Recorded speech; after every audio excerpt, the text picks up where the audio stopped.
السلام عليكم ورحمة الله وبركاته. لسه مع بعض في رحلة كيف نتعلم من رمضان وكيف يمكن استخدامه في التربية الجنسية للأبناء.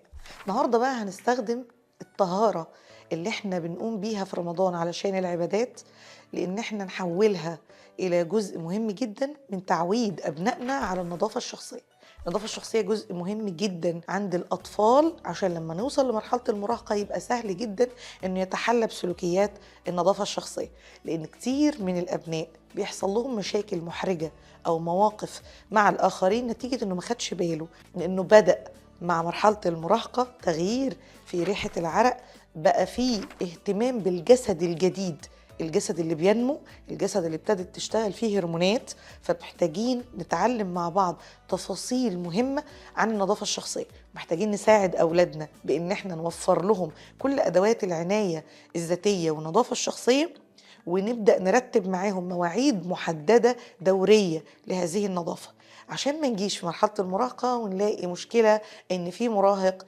رافض إنه يهتم بنظافته الشخصية، أو بيكسل، أو مش قادر يفهم التفاصيل الداخلية، مستعجل. طبعا كتير من أبنائنا مع الدراسة بيكون عندهم خروج وبيكون عندهم وقت طويل بيقضوه ورا البيت، وده بيساعدهم إن هم يعرقوا أكتر.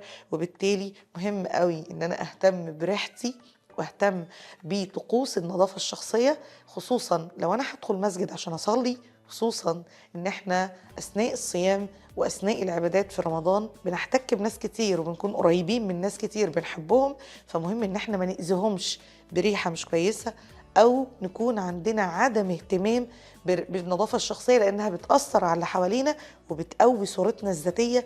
ودي أكتر نقطة هتفرق مع المراهق لما يعرف إن نظافته الشخصية هتأثر على صورته الذاتية عند اللي حواليه.